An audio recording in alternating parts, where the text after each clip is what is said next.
So, by the way, this is my first interview, first time ever doing a collaborative. I mean, not the first time I ever done a collaborative effort, but something. This is the first time me doing this to this degree. So, if it's horribly awkward, I would like to apologize firsthand. We'll So, we'll pick it up and save it. It's okay. all right, thank you.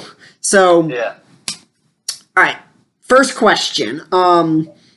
I know that this was shot during the pandemic, during the midst of the pandemic. Was this a blessing or was this a curse? It's a bit of both. Well, something that was really convenient was everyone like didn't have much going on, so it was a lot easier to get like actors on set. Nobody had to like go to school or like go to. Most people didn't have their jobs, so it was a lot easier to like schedule stuff. But it was also a curse with like some places we needed to wear masks. You know, some Yeah. people like got COVID. Yeah. Oh A wow. big thing for us, a big thing for us was scheduling. Yeah. We luckily enough we stayed on once a week filming. Just hey, let's hang out, full day excursion, going into the night with just staying over at somebody's house, and it was kind of fun because nobody had anything going on, so we all just got together and said let's do this thing. All right. So, and another question is that so was this story like was it just kind of off the whim, like when the pandemic started, where you kind of like, hey, let's make a movie and make it as quick as possible, or is this kind of more of a passion project? You've kind of been cooking it up for years on end, and just pandemic came and it was kind of a perfect, oh so not perfect opportunity. So how did that go Yeah. down? That's just about exactly how it went. This is an idea I've had in my head for years, and just when March hit, I was like, okay, there's literally no better time for me to write this Yeah. movie, so I'm writing it now. And by the time I'm done writing, the pandemic will be over. And the pandemic wasn't over, but my heart was already set on it, so I was like, no, we are going to do this. We are going to finish the movie. We're going to Nice. start shooting. And there wouldn't be a movie if the pandemic didn't happen. Yeah. I've been saying to everybody, every interview, I've been saying it to Jake, as the world stopped, we just started. Yeah. Yeah. And it's right, and I love saying it because we really put our minds to it, and we achieved our dreams. We followed through with something that we've always wanted to do, and in the thick of it all, through all these Debbie Downers saying, "Oh, you can't do anything during this pandemic. Everybody's home." We saw the city between filming locations, between hanging out with friends. We had a blast. Probably the best summer of my life. It was hard work too.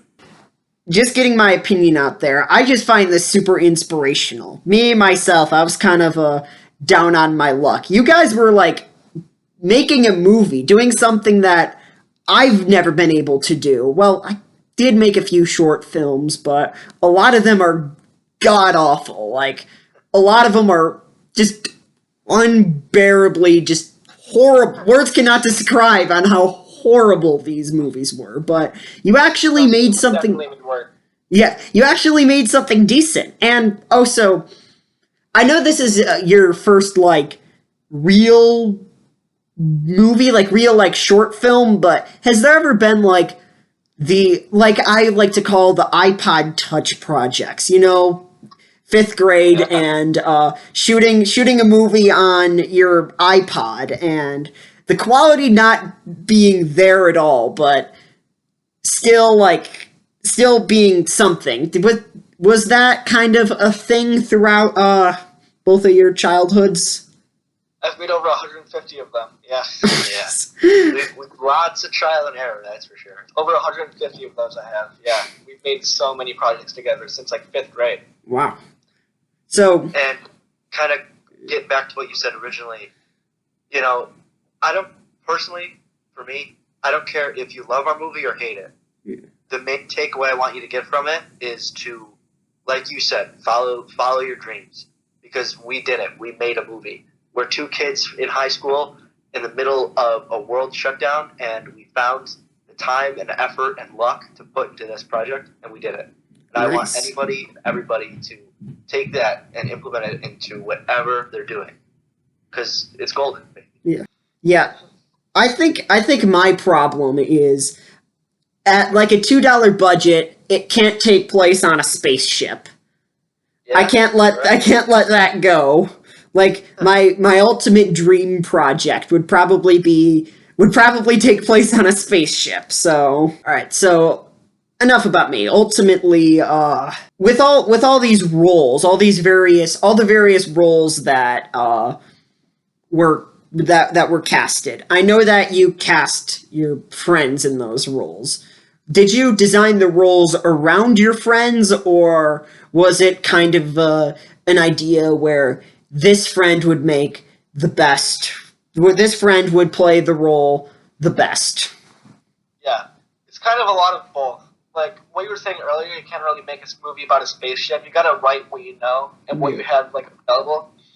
Like, we said this in a past interview. A teenager will never play a convincing mob boss. Yeah. So, like our friend Austin, for example, he's one of the most hilarious people we know, and for that reason, we cast him as Henry because we knew he could definitely bring out the personality of this character. Our friend Tucker, he's a real shitbag. He sucks. He sucks at. Yeah. So we cast him as Leo. Like he was perfect for that role.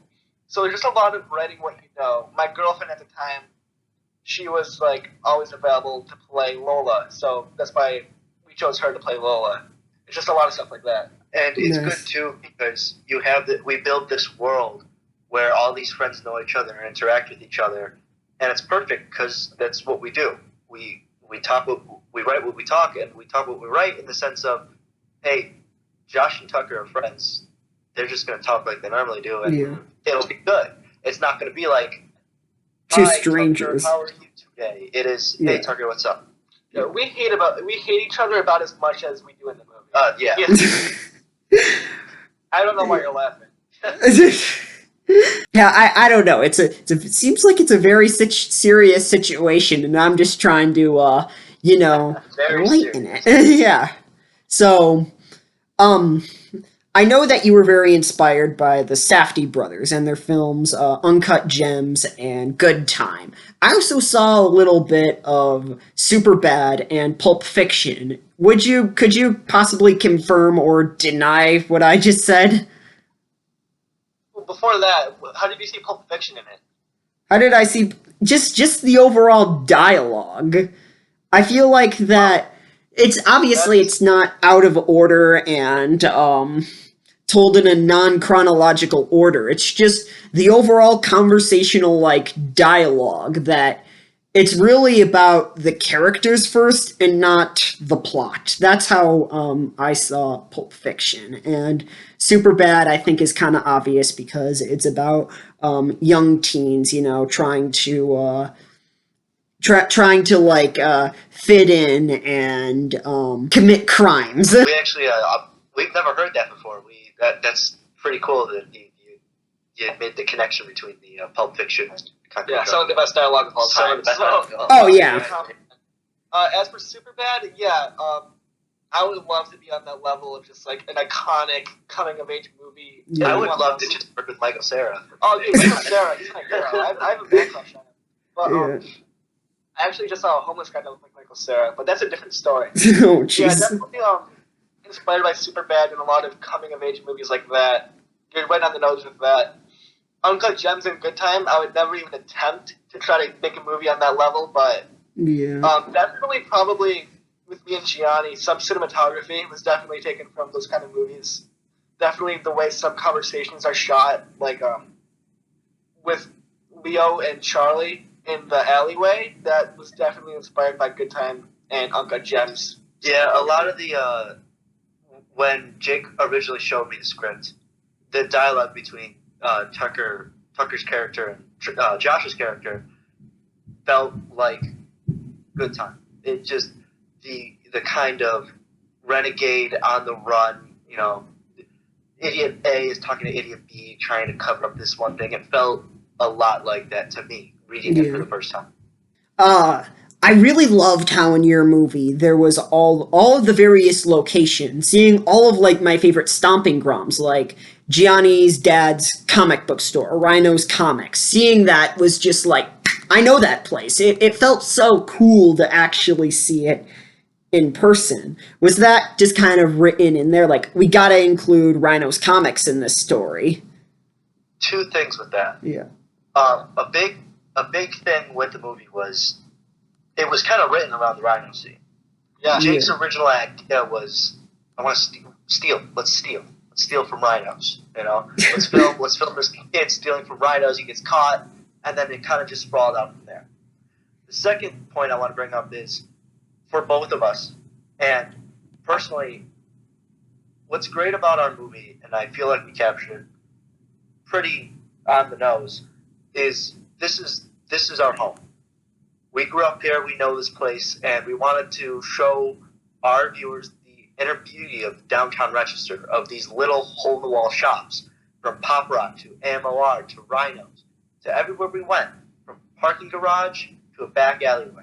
There's so much, for me, in my cinematography, world building that takes place, where if you read it, an English teacher at our school, Mr. Scott. Oh yeah, I read that. Wrote a review where he said he can relate to the surroundings. Again, we're not putting kids in space or in mob scenes. We're putting them in the city they grew up in. It feels relatable. And it feels relatable and interesting, and it feels like it flows together so perfectly. This is our home, you know? Yeah.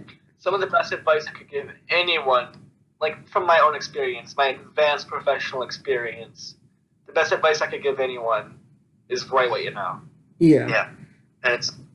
Yeah, not to talk about myself too much. I'm going to try to restrain from that as possible, but when you were talking about, like, writing kids in, like, a role that is just completely, like, out of their range. I remember my freshman year of high school, I really wanted to make a movie about World War I.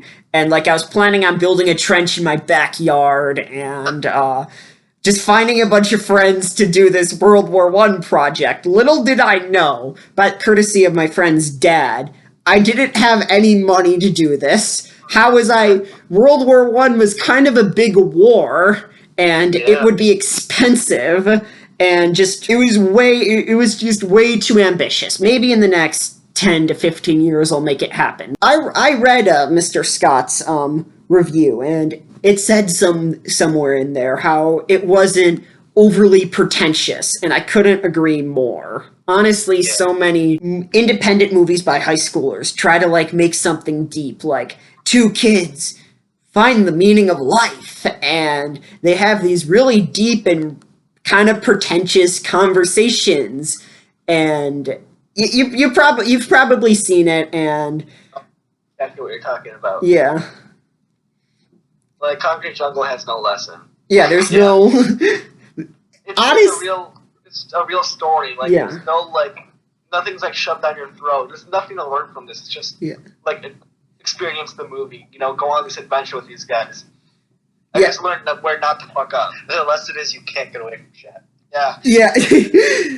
That was probably my favorite scene in the movie was the scene in Rhino's Comics. Just to put that out there, like as soon as the logo, as soon as the front of the business, I'm like, I just have you ever heard the term nerdgasm? Yeah, wow. What was yes. Bloody, yeah. Yeah, honestly, honestly, you could make a short film of them trying to steal from Rhino's Comics, though I feel like it wouldn't really click as much with like general audiences. It would be funny for like your close knit group of friends, but it wouldn't click well. And so I can see that you saw that and you were like, okay, we need to make something more for the general public. Yes, this will be the one scene for all the people of Rochester, New York to enjoy. And trust me, we really enjoyed it. You made something that was more universal to people who live in New York, Hollywood, or any other place in the world, honestly. Yeah. Well, Rhinos will be making an appearance in the short film we're writing. Oh, yeah. Yes. We'll get to that later. You know how we were talking about short films that we made when we were in middle school, the awkward age. Yeah. I got a little bit of a pitch. If you ever like cross the threshold of like 100,000 subscribers on YouTube or amount of Patreon supporters, you should honestly leak those. Oh no, they're up. They're all up. Oh, they're all They're up. all there. Oh, jeez. Yeah. Go to my YouTube channel and go to the playlist called Marathon, and you'll see every single one of them. Some of them are actually funny. Some of them are Yeah. really bad. Some of them are sad action films. Yeah. Yeah. Yeah. No, you'll enjoy yourself if you Yeah. for that kind of If you're a cringe connoisseur, like Yeah. honestly, all three of us. Yeah. Yeah. Right. every single one's on our iPhone. Yeah. Yeah. Back when, On our iPhone. yeah, back when I was in like 4th grade, I had this YouTube channel. It was god awful. And once I cross 500 subscribers, I'm gonna make all those videos public. So I guess this is where I'm gonna announce it.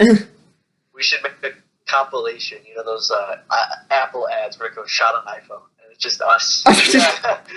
That would be hilarious. You know, peanut butter and jelly on our hands. Yeah. Yeah.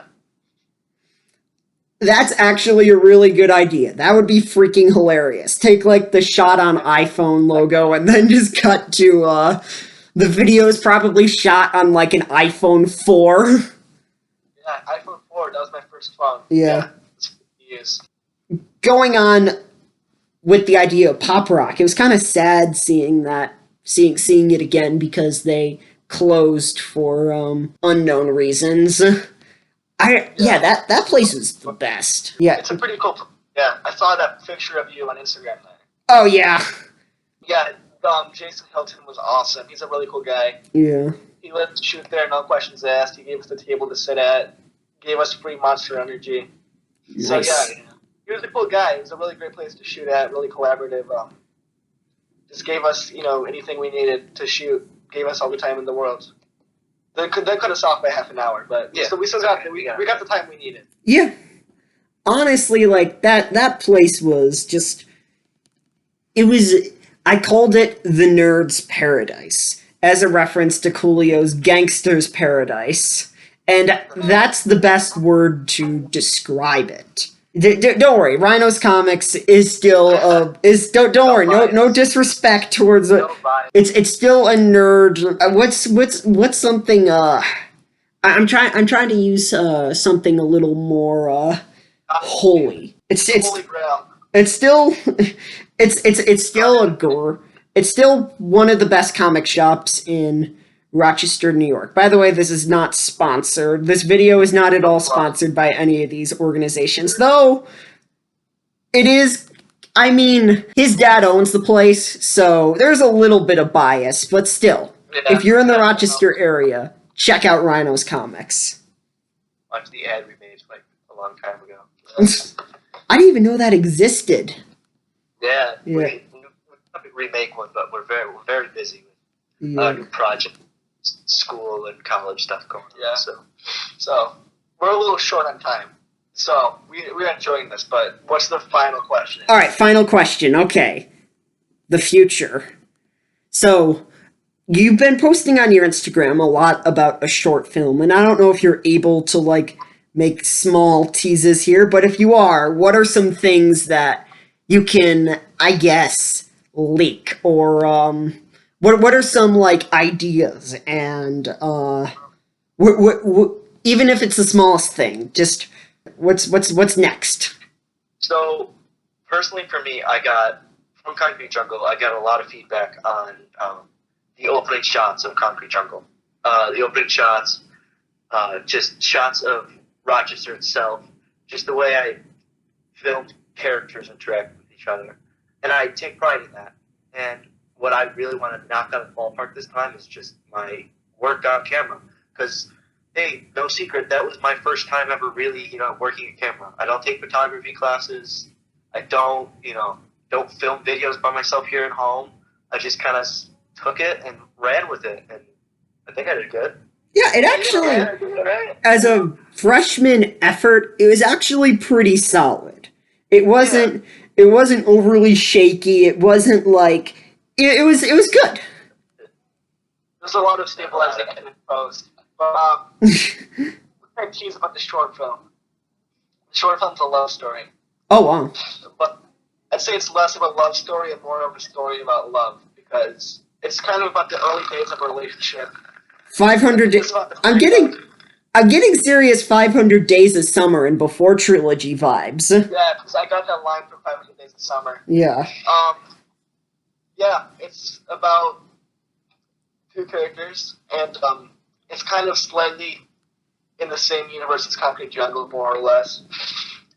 And I think it'll be pretty good. Gianni just read some of the script, and Freestyle stuff, and I'm looking forward to filming it.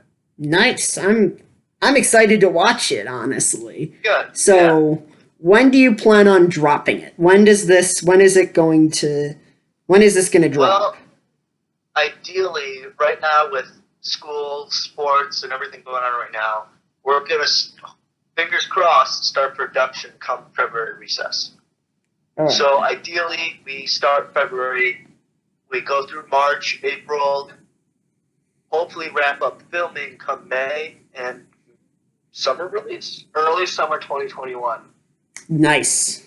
And that's very early projections. We never know what happens. I mean, let's remember we said Concrete Jungle would come out in August. So. Yeah. Mm. And we're still working against, pandemic rules. We're still following guidelines, and Yeah. we still have, jobs in school to go to now. But ideally, just really, we have the sites lined up. We just gotta shoot the shot. Honestly, the world is lacking purebred Rochester filmmakers because the Rochester community is a very underrated spot for the filmmaking community. I mean, you have Eastman Kodak. It should be like a big hub for filmmakers, but it isn't. Yeah, And beautiful place in the short film. You actually got, not even in the community itself, but you got a lot of big names coming out of Rochester. What's his face? On Black Panther, the white gorilla who was the villain in Black Panther? Killmonger? Wait, No, the other guy, the white gorilla. Andy Serkis? Yes. Wow. He's from Rochester. Yeah, and so is Philip Seymour Hoffman. Rest in peace. Yeah. Is he seriously? That's news to me. And actually, there's another actress on something right now. I just don't know her name or what she's from. Yeah, Rochester is severely underrated. Yeah. Yeah, I mean, a lot of the criticisms are very valid of it, but it's not the garbage town that a lot of people make it out to be. Yeah. Yeah. Some beautiful places here. Just check it out. Yeah. I mean, the opening scene of Concrete Jungle with all the graffiti, I love it there. Oh, yeah. So, I hope not to be losing your attention span, so, alright. So, before we go, we gotta obviously plug these two. Go ahead, drop your socials, drop all of that. That's all allowed here. Look up my name, Jake Biznet on Instagram. That's where you'll find everything. That's really the only place to really go. Just Jake Biznet on Instagram. That's where we post everything we're working on. We're both pretty big on Instagram. I'll post some behind the scenes and just camera work at Gianni_Rhino. Instagram's our biggest focus for. Yeah. So that's where we try to spread everything. Just go to the link in my bio. You'll find the movie, the merch store, Patreon, everything. Nice. So, thank you as always for doing this interview. Look forward to more to come from both of these two, and look forward to more movie reviews on my end. And thanks for watching. And on one more final note, shout out to Ralph Macchio. And all right, I'm gonna need another one. I want you to guess who I'm about to shout out. Sarah. Sarah who? Michael. Sarah. Oh, Michael Sarah? No, I'll give you one. Donald Glover. Yeah, Donald. Okay, shout out to Jim Rash. Yeah. Sarah. Shout out to Jim Rash and Michael Cera. And Billy Zabka. Wait, did I say Ralph Macchio? Okay, shout out to all those people. This is easily my biggest shout out on this channel. So, thanks for watching. Thanks for having us. Thanks for having us.